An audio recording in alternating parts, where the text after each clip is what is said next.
Yo, what's up guys, my name is Ravimp and I've been solo queuing since I started playing Valorant 2 years ago. First when I started playing competitive, as you can see I was bronze 2 and right now I'm ascendant 2.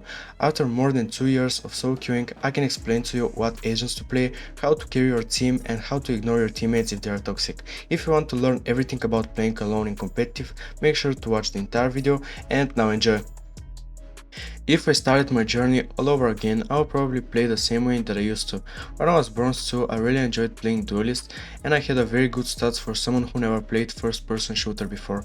So if you're under gold, I would advise you to start maining duelists so you can carry your team. Most important thing about maining duelists is that you need to be very confident with your agent and do risky plays, peek angles where the enemies will go, enter side fast with your team. Make sure to always play aggressive. The reason I climbed the rank so fast at the start was that I didn't care about my rank and I played very aggressive, and without realizing this way I created space for my team and helped them win even if I was not the top rank every game. So I think playing agents like Jet, Neon, Reyna and Yoro are the best for solo queue, because with these agents you have smokes, flashes and you can enter site very easily without depending on your team. Some of the things you need to practice if you are starting the journey of solo queuing is that you need to train your aim. Learn how to ask your teammates for their abilities and ignore teammates that are toxic to you. First, to train your aim, you don't need much if you're in low EVO. 10 to 15 minutes in team deathmatch, shooting bots at the range and you will be good to go. I also have a video on my channel about improving your aim that you can check after this one. Second thing to learn is how to use your teammates. This one is also pretty easy. If you need to omen to blind sight and you just to dash or breach to stun the enemies, but the main problem is that players under gold or plat will not help you that much. Most of them will probably be toxic and will not try to help you. Even if they don't help you, make sure to try and win the game. After I told you what agents to play and how to train your aim, now we'll talk about teammates and why not everything depends on you. First, Valorant has a rule for matchmaking that is called 20-60-20. This means that 20% of your games will be for sure a win and also 20% of your games will be for sure a lose, but the remaining 60% is what makes the difference. This 60% will determine what a player you are. So even if you lose a lot of games, it's not always about you. There will be games that you will lose for sure and there will be games that you will win for sure. At the end of the day, make sure to give your best to win the game. And when we are still on the topic about teammates, I will just tell you a couple of things that I want you to do in your next game. First, don't ever be toxic to someone from your team. If they are toxic, just mute them. The couple of situations that I've been toxic to my teammates, they just leave the game and the match is already 4v5. So try to be kind, say nice try after they played, and overall try to be a better person.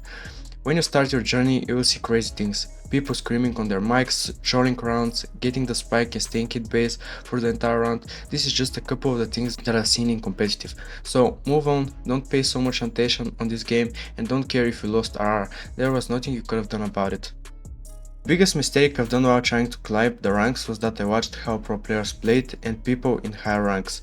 The problem with this is that people you watch in Radiant pay so much attention on game sense, and in any rank below Platinum this will not help you. All you need is your aim and try not to think much about the enemy, because they will do things that you don't expect. It's easier to predict someone in higher ranks than someone under plat, so make sure to improve your aim while you're low EVO and then your game sense. If you don't believe me, I will show you a clip of Tense talking about how he can't play in lower ranks because of this. When I was starting off the first ranked game, I would always get shit on, and it's because people in bronze do the most absurd shit. Like, it makes no sense at all and it actually catches me off guard almost every single time. Another thing about solo queuing is that it will turn you into a very good player. After you spend some time playing almost 1v9, you will learn how to adapt to your teammates and how they can also help you. After you reach Ascendant, I can tell you that you don't need to do here. There will be less toxic teammates, your team will try to help you win, and overall the people have a brain sometimes. But solo queue is an amazing method for you to depend only on you and understand that you are the only one who can win the game. It creates a mindset that you only believe in you and no one else, which is good. You will have a good aim because you will never depend on someone else, your game sense will get better and overall your gameplay will be pretty good. There is nothing wrong with playing duo with someone, but any game that I played, like Fortnite and League of Legends, I always try to win the game by myself and adapt to my teammates. If you think that you can do this, make sure to try it for 1 or 2 months and see if you'll climb the ranks faster.